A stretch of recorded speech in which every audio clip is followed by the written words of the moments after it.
Hello, good morning, good afternoon, good evening students. जो भी lecture देख रहे हैं उसके अकॉर्डिंग आज के इस वीडियो लेक्चर में हम डिस्कस करने वाले हमारा एसपी का next topic, that is cooperative society.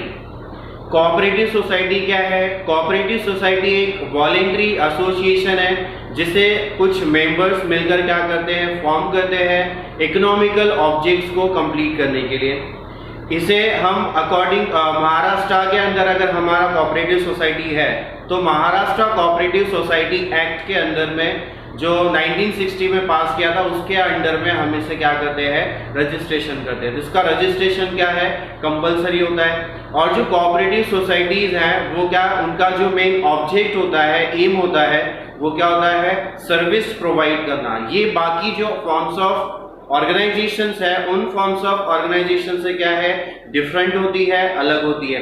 बाकी के जो ऑर्गेनाइजेशंस है फॉर्म्स जिसमें हमने पढ़ा था sole trading concern, partnership firm, joint Hindu family, और ये जो लिमिटेड लायबिलिटी पार्टनरशिप फर्म, ये जो फॉर्म्स ऑफ ऑर्गेनाइजेशन है and plus joint stock company, इनका जो मेन ऑब्जेक्ट है या फर्स्ट या एम होता है इनका, वो क्या होता है, प्रॉफिट अर्न करना। देन इनका सेकेंड ऑब्जेक्ट होता है सर्विस प्रोवाइड करना।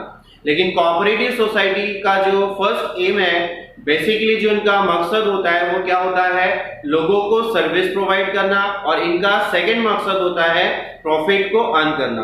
तो ये मैक्सिमम सर्विस प्रोवाइड करते हैं, सर्विस के साथ साथ उसके बाद सेकेंड प्रेफरेंस देते हैं किसको, प्रॉफिट को।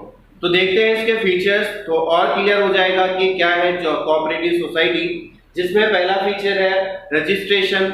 जैसा कि मैंने अभी बताया कि कोऑपरेटिव सोसाइटी का रजिस्ट्रेशन कंपलसरी है।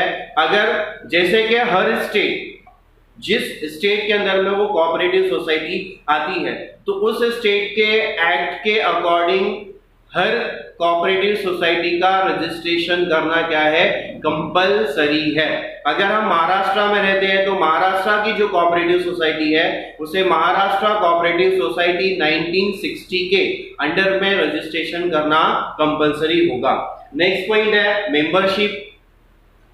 कोऑपरेटिव सोसाइटी की जो मेंबरशिप होती है वो सारे लोगों के लिए कैसी होती है, ओपन होती है। उसमें कोई भी मेंबर बन सकता है और कोई भी मेंबरशिप से टर्मिनेट हो सकता है, मेंबरशिप को छोड़ सकता है। तो ये वॉलेंट्री एसोसिएशन है, जब चाहे मेंबर्स इसमें ज्वाइन कर सकते हैं कोऑपरेटिव सोसाइटी को, और जब चाहे इसकी मेंबरशिप को क्या कर सकते हैं, छोड़ सकते हैं।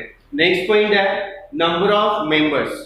कोऑपरेटिव सोसाइटी के अंदर में मिनिमम 10 मेंबर्स का होना जरूरी है और मैक्सिमम इसके अंदर में मेंबर्स की कोई लिमिट नहीं होती है। तो ये हो गया number of members. Next point है लायबिलिटीज।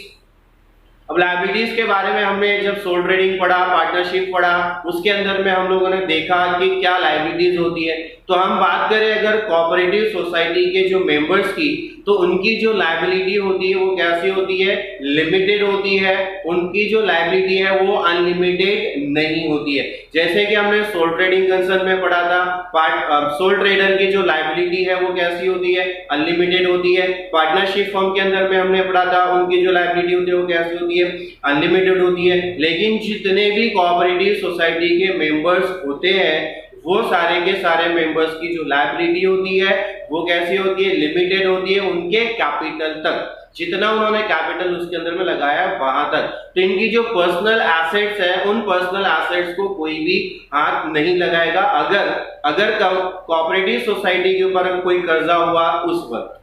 ठीक है। नेक्स्ट पॉइंट है differs from other forms of organization।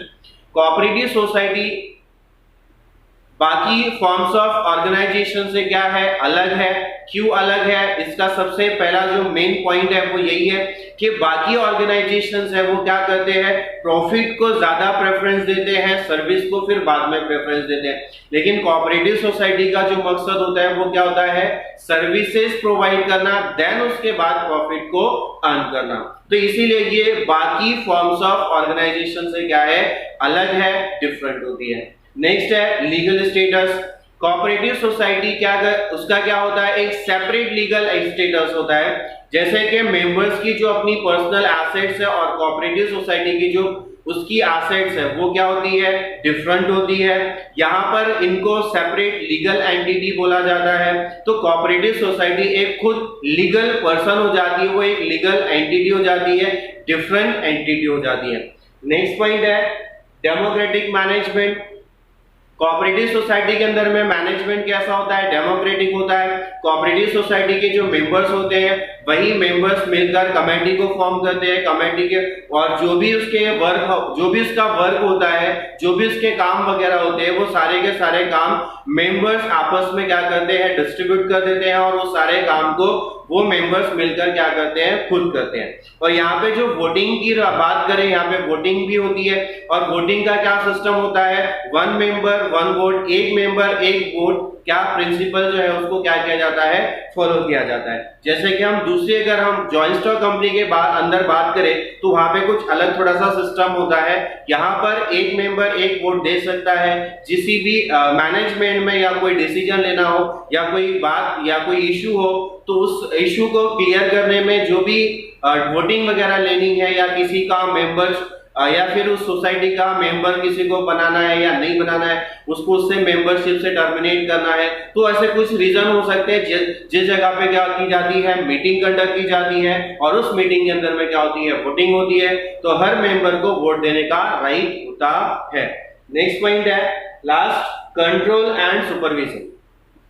Cooperative society को कंट्रोल एंड उसका सुपरविजन कौन करता है, स्टेट गवर्नमेंट करती है। कौन करता है, स्टेट गवर्नमेंट। जैसा कि मैंने बताया कि जो कोऑपरेटिव सोसाइटी जिस स्टेट में आती है उस स्टेट के अकॉर्डिंग उसे क्या किया जाता है, रजिस्टर किया जाता है। तो रजिस्ट्रेशन जिस स्टेट में उसका किया जाएगा तो वही स्टेट उसे क्या करती है, कंट्रोल करती है और उसको क्या करती है, सुपरवाइज करती है। वो जो टाइम टू टाइम उनकी जो रिपोर्ट्स वगैरह होती हैं वो सारी रिपोर्ट्स क्या करनी होती है, हमें वहां पे गवर्नमेंट के पास में और उस डिपार्टमेंट्स के अंदर में क्या करनी होती है, सबमिट करनी होती है।